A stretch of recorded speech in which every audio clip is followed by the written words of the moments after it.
Greetings, everyone. This is Eric Stewart from Fishing Fanatics, and I have an awesome guest today, Garrett, who is a Bassmaster angler who's won over $238,000 in career winnings. He's also a guide on Lake St. Clair. How you doing, Garrett?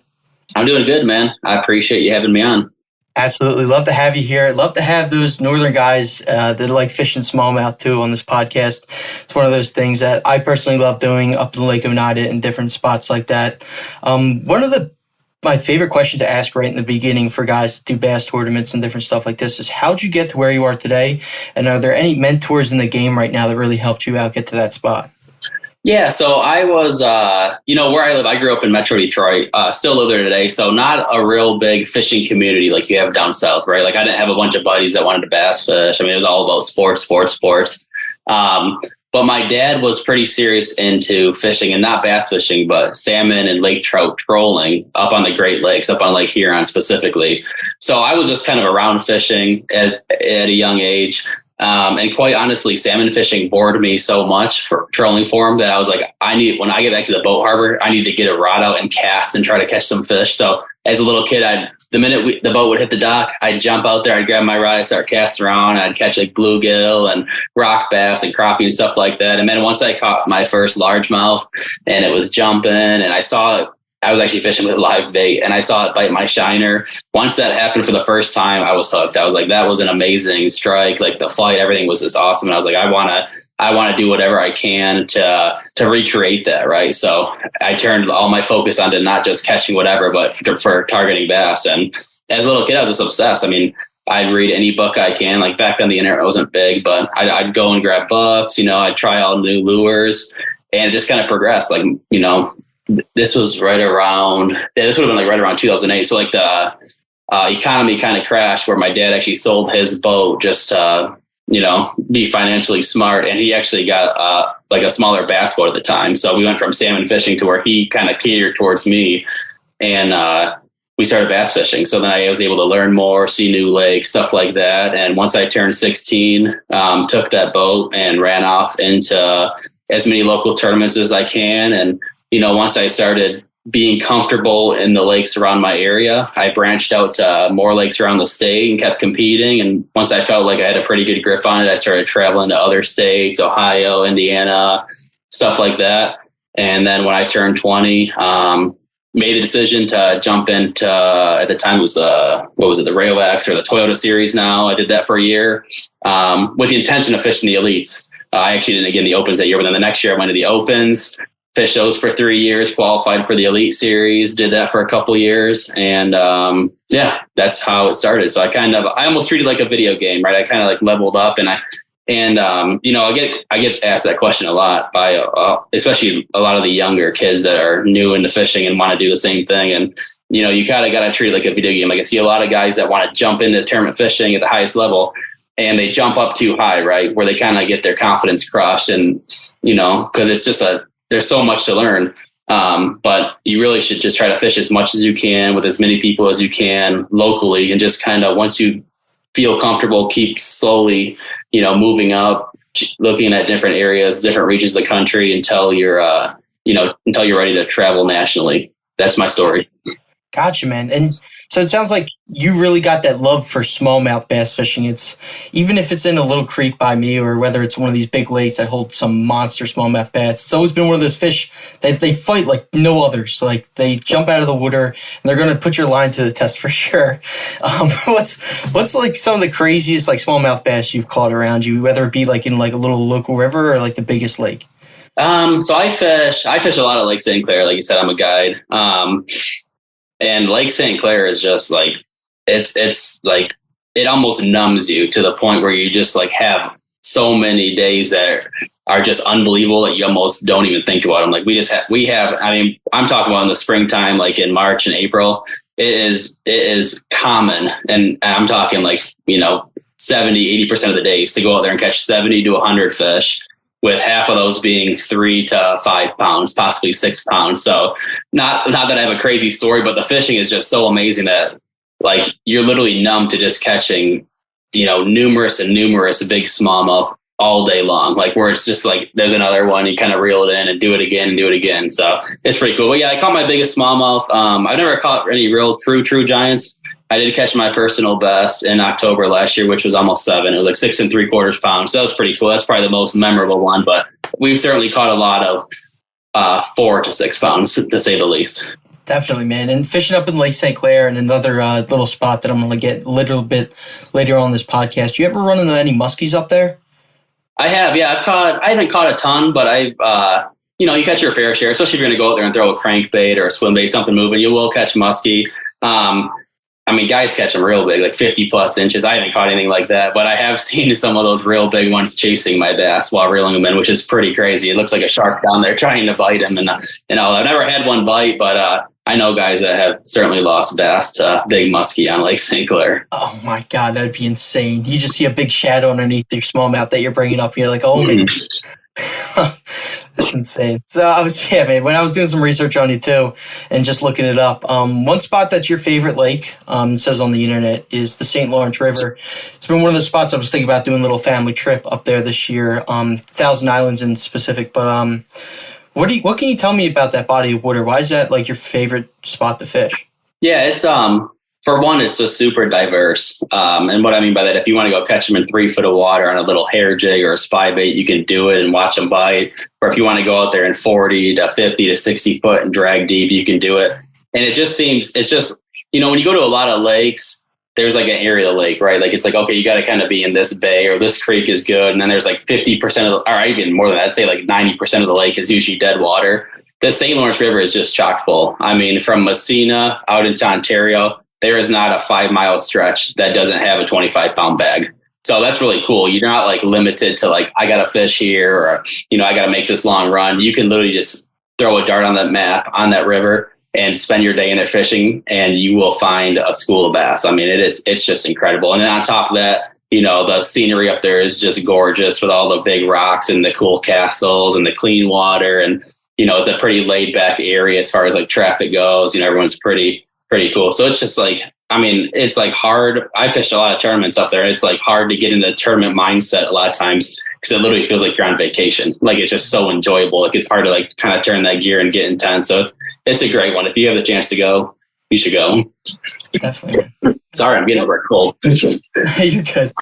That tournament mindset, it's been one thing that I've talked to a lot of people about and really locking in, trying to find fish to just, fill your bag up and find quality fish. Tell me a little bit about that. How do you flip that switch to being like, okay, I got this tournament and I got to go find these fish? How do you like kind of flip that switch, like where it is fishing, it is fun, but at the same time, you got to make that money, you got to get paid, it's your living. You know what I mean? Yeah. That's it. Like it's, it's like a never ending search in my opinion. Like no matter what, especially like if you're going to fish the Elite Series or the Opens, you just got to get in the mindset like it's never enough. No matter how good of a spot you found or how good of a pattern, it's good to feel comfortable and confident, but you can't quit. You got to keep looking for more, keep finding more. That's kind of my thing. I just never stop searching. And then hopefully by the time the tournament has come, I've amassed enough ideas or spots or whatever I need to make it last you 3 or 4 days. But the biggest thing is I see a lot of guys, they get complacent out there. Like I got this spot, it's loaded, I'm going to win.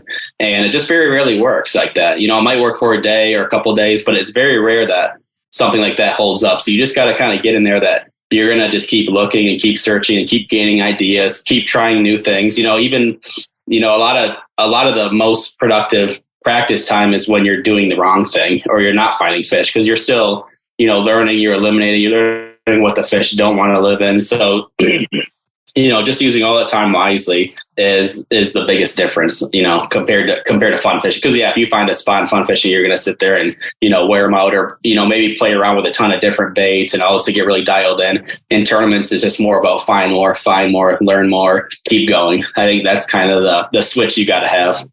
So you strike me as a guy who doesn't like sitting in the same spot for a long time. No. You move around a lot? Oh yeah, probably too much. That's probably it's probably hurt me in the past. But yeah, I like I'm a guy that if I'm not going to do well, I'm going to not do well trying to make it happen. So I'm going to keep running new water, keep trying new spots, trying new things, trying to make it happen. I'm not a guy that wants to sit on, and I'm not saying that sitting in an area for a long time is a bad thing.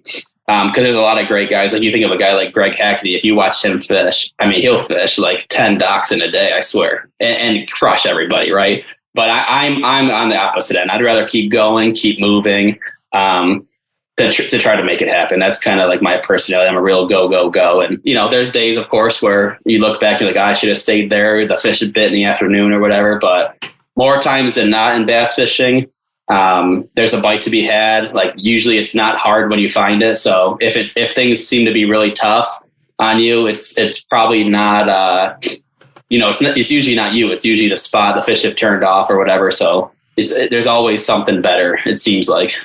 Gotcha, man. And when doing all that moving, trying out different spots, I mean, over the past 5 years, this new thing seems like it just broke out of the scene called Live Scope. And it's one of those things that, I'm not too familiar with because I don't have one on my boat yet. I will eventually. But it's one of those things, how often do you use it? And then how often is it just, kind of on, but you're not really looking at it? Yeah, so I'm with Hummingbird. I have Mega Live, obviously same idea, forward facing sonar.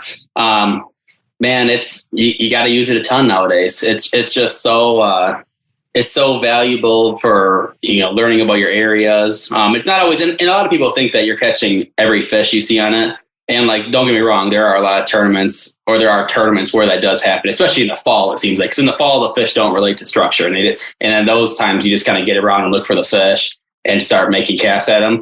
But for me, in conjunction with 360, it just makes me, or it shows me the pinpoint cast I want to make. And what I mean by that, like, let's say I pull up to a big rock flat. Generally, like, let's say we're smallmouth fishing, the biggest boulder is going to have usually the best fish. So I can turn that thing around real quick and say, oh, wow, there's a boulder that's, 4 feet tall. And even if I don't see a fish, I'm going to cast it. And I catch a lot of fish like that. Or if you're fishing a brush pile, you can kind of see, oh, they're on this side, or this brush, there's a tip over here that's really high. Or if you're on a weed edge, it keeps you off the weed edge. So, to wrap it up, it's always on. I'll never turn it off, even if I'm in a shallow water tournament. It's just another way for you to gather information quickly throughout the day. And of course, like I said, you can catch fish on it. You'll watch a lot of fish bite, but it's not only for that. That's kind of the misconception. It's great for seeing structure, seeing irregularities, and all that. But yeah, it's a huge tool. I know a lot of guys are against it. They're, it's making it too easy, or this and that. And I say that fluorocarbon line makes fishing too easy, because we had mono before. So, all technology is good technology. I don't know why you'd ever want to, not have something to make you more effective on the water. And I'll probably get hated on for saying that, but that's how I feel about it. I think a lot of guys feel the same way, Yeah. A lot of younger guys definitely feel that way. And it's hurt. And honestly, forward sonar has hurt me, because I, my style is kind of offshore fishing. And one of my strengths, I felt like, before forward sonar, was being able to get in deep water and make the exact cast I wanted. Like if I wanted to hit a little specific spot, well, now guys are able to point the sonar and see where that spot is. So it's actually hurt me tremendously. And I'm still for it. So doing that offshore fishing, you got, your monitors going where you can actually see it. You got another thing called spot lock too. Yep. Do you use any of that? Oh yeah. The Ultrex. That's another huge one. Like the minute spot lock came out, you'll notice a huge bump in tournament weights. And that's because guys were able to catch a fish from a school of fish, and they hit spot lock, and they were able to go put in the live well and get back up and make the same cast, right? A lot of times making the same cast every time is super critical. Whereas back in the day, you drift back 300 yards and then you'd get back up to the spot and you're like, I think this is the spot, and like the fish stop biting. But yeah, spot lock's critical. It's made everything easier. It's made you be able to stay on the fish and keep making the right presentation at all times. So a guy who's never used it, right? Like me, guy who's never used any of these electronics, in your opinion, what are the best ones out there? As far as just like what sonars or whatever? Sonars and trolling motor, yeah. Like what do you run? Yeah, so I'm all Minn Kota Hummingbird stuff. I feel like that total package. I think a really underrated thing is cartography and the lake maps. Like to me, and Hummingbird has Lake Master, which is really high detailed mapping of each lake. To me, if I know how the bottom lays out exactly, that's like the most important thing, because then I can look on the map and know exactly what I'm going to and know what I want to target. and not have any question marks about, am I pulling up? Does this hump actually exist, or is this point like I know everything's exact? So I think that's a really underrated one. But yeah, it's a whole system. Like 360 imaging is amazing. Just being able to see the whole layout. Of course, Mega Live. Then you're able to kind of, you in conjunction with 360s, you see a rock over there, and you can kind of point over there and get more precise. With the Ultrex, the Spot Lock. I mean, it's all, everything helps, and all electronic companies and troll motor companies have great options now. Probably look around and, see what might fit your fishing style the best. But for me, it's, I think pairing Hummingbird and Minn Kota is perfect for my style. That 360, I've seen some videos on that 360, and it's absolutely insane what you can do with that. Oh, 360 is amazing. It's amazing. And I actually had that before most guys, and I kind of feel guilty about that because there were some days where I was able to put some whoopings on some guys. I love it. Garrett, I appreciate you talking to you, man. We already hit your PB bass, so I'm not going to ask you then. Any bucket list fish that are still like on your bucket list, whether it be like a peacock bass or anything like crazy like that you still want to catch? So for largemouth, I have a 9-pounder. I love a 10. I love a double-digit largemouth. That's kind of like a big bar with a 7-pound smallmouth. I'd love to hit those two. I feel like those kind of put you in a different league. As far as other fish go, I'm trying to think. I've only saltwater fished a couple times, and I absolutely loved it. I wouldn't mind tangling with like a big tarpon or something. Something that just puts up a crazy fight, jumps a lot, or like a big shark. That'd be cool too. But I need a 7-pound smallmouth and a 10-pound largemouth. That I do need. Knock them off first, and then we'll go shark. Yeah, then we'll go for the saltwater fishing. Sounds good, man. Awesome, Garrett. I appreciate you jumping on doing this quick podcast with me. Where can people find you, man, and follow your career on like social media? Yeah. So I'm pretty active. I got Instagram and Facebook. Both are at Paquette Fishing. You guys want to follow me? We have a bunch of fun on there. I'm, like I said, pretty interactive. Messages, comments. We try to respond to it all and have a kind of a laid back, good time on there. So awesome, Garrett. I appreciate it, man. And I'll talk to you soon if we want to do another one of these, like going down the road another season. Yeah, definitely, dude. Thank you for having me on again. I appreciate it. You just listened to the Fishing Fanatics podcast with your host, Eric Stewart. Feel free to check out our other podcasts and our other interviews on our channel, on Spotify, YouTube, and much more. Check out our Instagram page, TikTok, and Facebook as well.